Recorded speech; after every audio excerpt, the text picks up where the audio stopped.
Assalamualaikum warahmatullahi wabarakatuh. Baiklah, saya di sini akan mempresentasikan hasil penelitian kuantitatif saya yang berjudul Pengaruh Pelatihan Seni Tari Terhadap Peningkatan Rasa Percaya Diri Siswa SDN. Baiklah, pertama-tama Bab 1 Pendahuluan. Latar belakang masalah. Dewasa ini telah banyak yang mampu merasa kesuksesan. Hal ini diperoleh tidak semudah membalikan telapak tangan. Berbagai upaya dilakukan untuk mewujudkannya.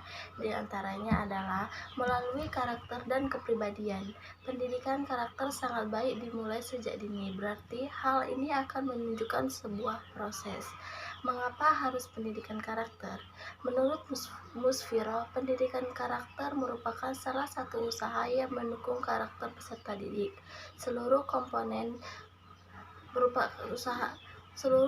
sekolah harus dilibatkan, yakni meliputi isi kurikulum, proses pembelajaran, kualitas hubungan mata pelajaran, aktivitas, serta lingkungannya. Selain karena karakter yang berorientasi pada individu, tetapi karakter juga merupakan sifat dalam diri seseorang yang menjadikan dirinya unik berdasarkan apa yang ia miliki sejak lahir ataupun yang ia pelajari dalam lingkungan.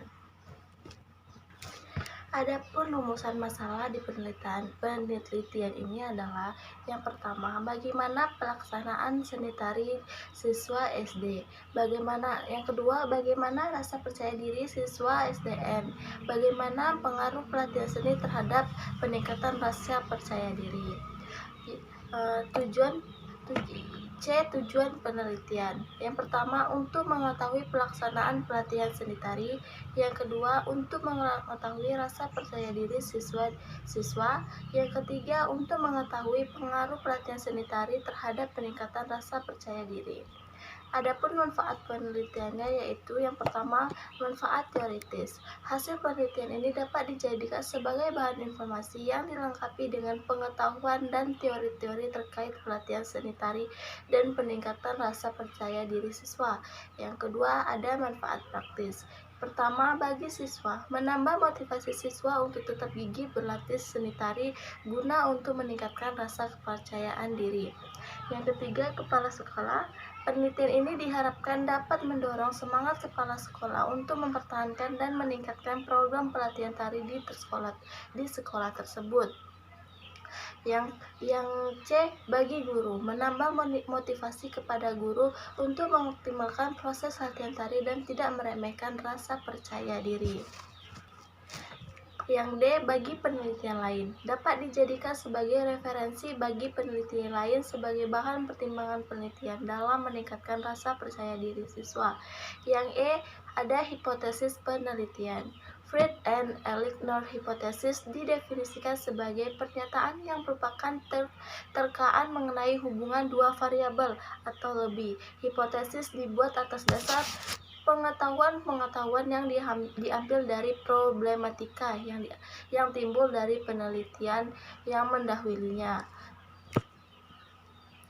Yang F, ruang lingkup penelitian. Untuk mempermudah penulisan laporan penelitian, maka perlu kiranya dibuat suatu ruang lingkup penelitian, sehingga penelitian ini membahas proses pelaksanaan pelatihan seni tari dan tidak sampai pada skill atau sejauh mana kemampuan siswa akan seni tari tersebut.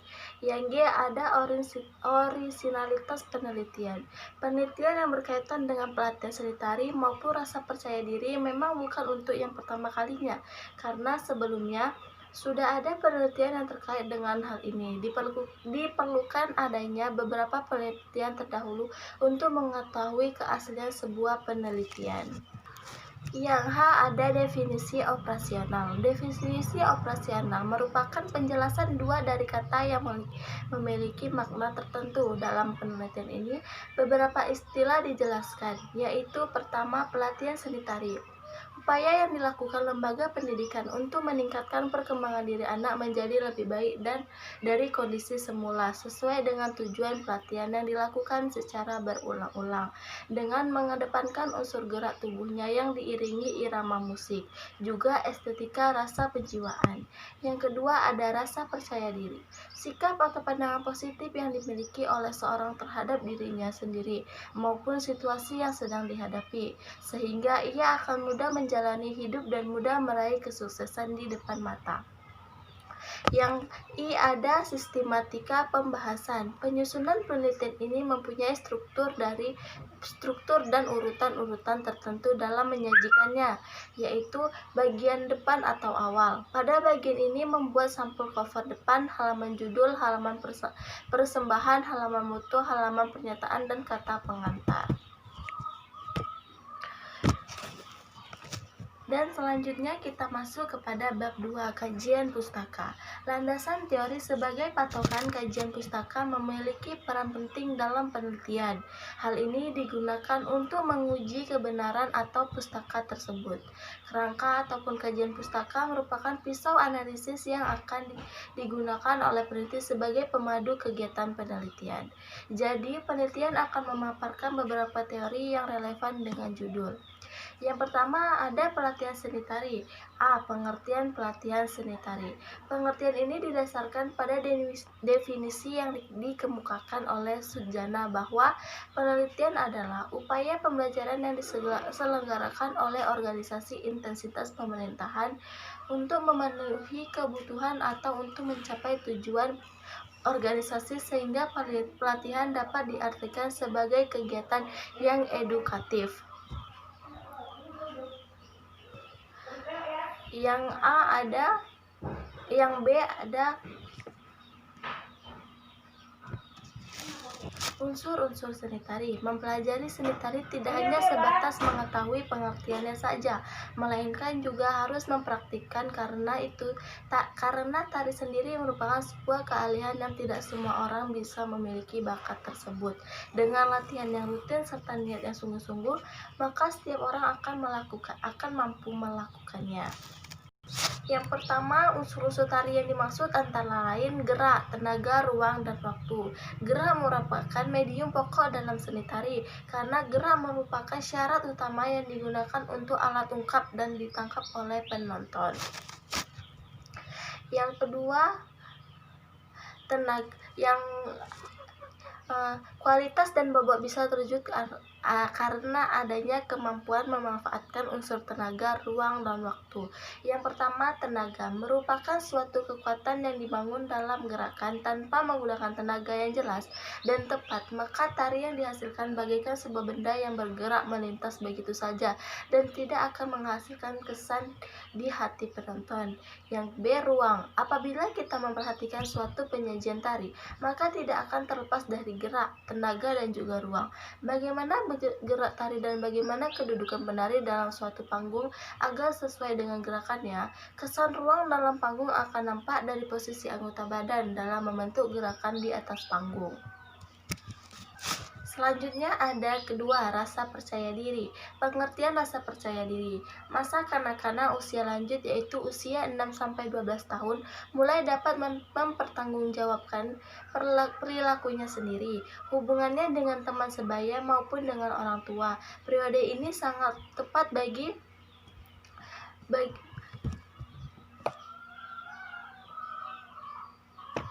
anak untuk membentukkan harga diri yang tinggi, karena periode ini anak sudah melalui pengalaman kehidupan dengan kesadarannya sendiri. Emosi yang muncul juga kerap terlihat dalam dirinya, terutama ketika ia bergaul dengan orang lain, ketika ia merasa senang, sedih, marah, takut, maupun percaya diri. Selanjutnya bab 3 ada metode penelitian. Yang pertama, lokasi penelitian. Penelitian ini berlangsung di SD Negeri 1007 yang tepatnya berada di di Kabun, Kecamatan Kabun, tepat berada di tengah-tengah desa yang sehingga lokasinya sangat strategis. Yang kedua ada pendekatan dan jenis penelitian. Penelitian ini menggunakan pendekatan kuantitatif. Hal ini berarti sebagai bentuk proses menemukan pengetahuan yang menggunakan data berupa angka sebagai alat menganalisis keterangan mengenai apa yang ingin diketahui. Yang C ada variabel penelitian. Pada dasarnya adalah suatu hal yang berbentuk apa saja yang ditetapkan oleh peneliti untuk dipelajari, sehingga diperoleh informasi tentang hal tersebut kemudian ditarik kesimpulannya. Model penelitian seni tari disimbolkan dengan X, sedangkan peningkatan rasa percaya diri disimbolkan dengan huruf Y. Yang D, populasi dan sampel, merupakan seluruh karakteristik yang menjadi objek penelitian, di mana karakteristik tersebut berkaitan dengan seluruh kelompok orang, peristiwa, atau benda yang menjadi pusat penelitian bagi peneliti. Tabel alternatif jawaban dan nilai angket. Nomor 1 selalu skor 4, nomor kedua jawaban sering skor 3, nomor ketiga kadang-kadang skor 2, nomor keempat tidak pernah skor 1. Sedangkan tabel 3.3 instrumen pelatihan seni tari, yang pertama gerak atau wiraga. Subvariabel 1, anak mampu melakukan gerak tubuh secara terkoordinasi. Yang kedua indikatornya, yang pertama melakukan gerakan di tempat, yang kedua melakukan gerak berpindah tempat secara sederhana.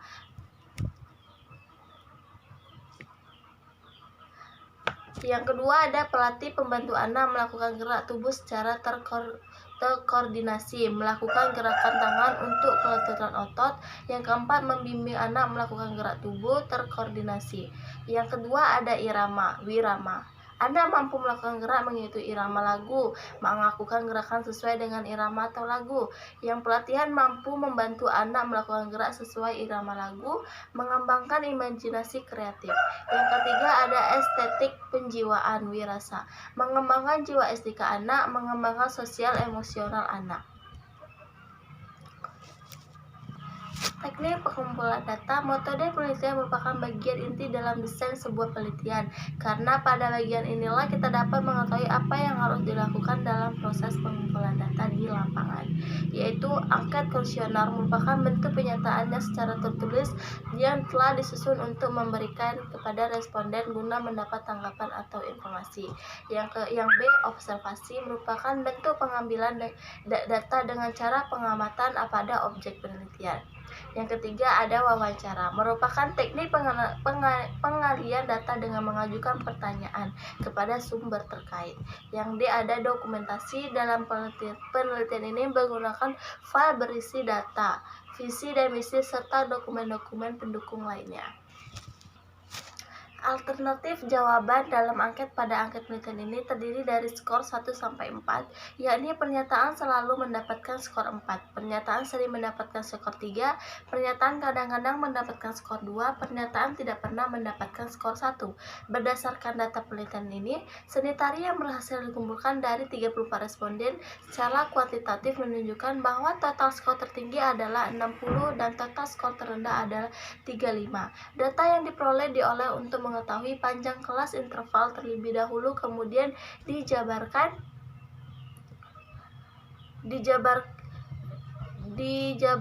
pada tabel distribusi. Untuk menentukan panjang kelas interval dapat diketahui melalui selisih nilai skor tertinggi dikurangi skor terendah ditambah 1, hasilnya dibagi dengan banyak kelas interval.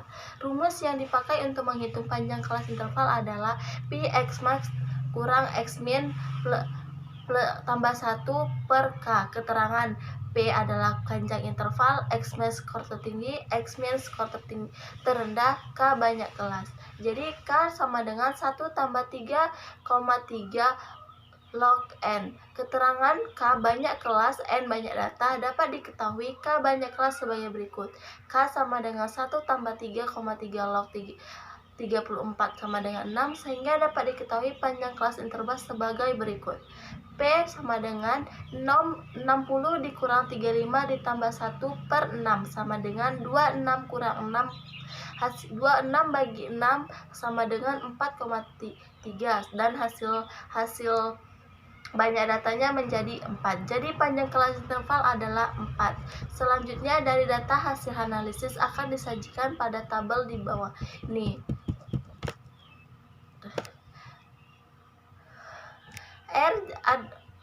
Tabel yang pertama yaitu tentang interval skor dan frekuensi. Keterangan R jarak sama dengan 25, K jumlah kelas sama dengan 7, P panjang interval kelas sama dengan 4. Yang selanjutnya adalah kategori estetik. Variabel yang ketiga adalah variabel estetik. Item yang sesuai dengan variabel estetik adalah item dengan nomor 678. Berikut adalah hasil analisis.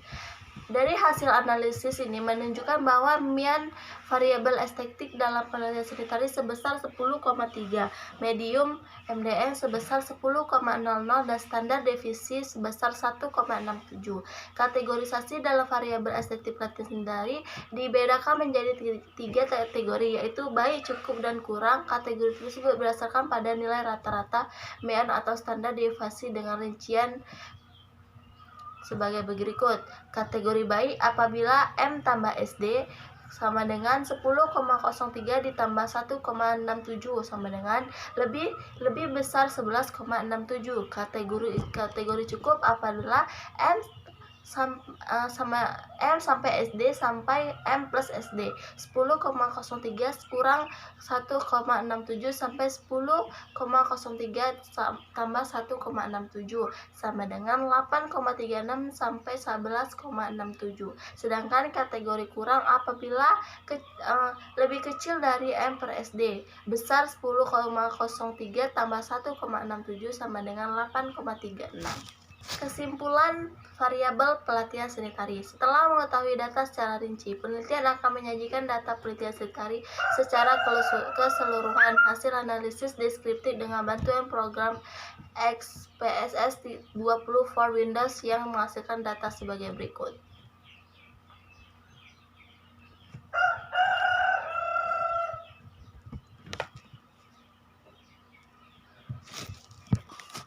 Berdasarkan hasil penelitian tersebut, dapat diambil kesimpulan sebagai berikut.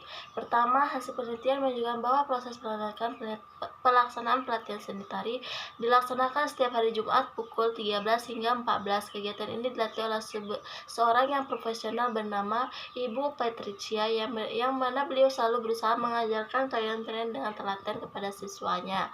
Yang kedua, hasil penelitian menunjukkan bahwa tingkat rasa kepercayaan diri siswa tidak berada dalam satu titik. Hal ini diartikan bahwa terdapat siswa yang memiliki rasa percaya diri rendah, sedang, bahkan tinggi, karena pada dasarnya kemampuan dari masing-masing anak memang berbeda-beda, tetapi tingkat rasa percaya diri mereka dapat kita ketahui melalui aktivitas mereka sehari-hari.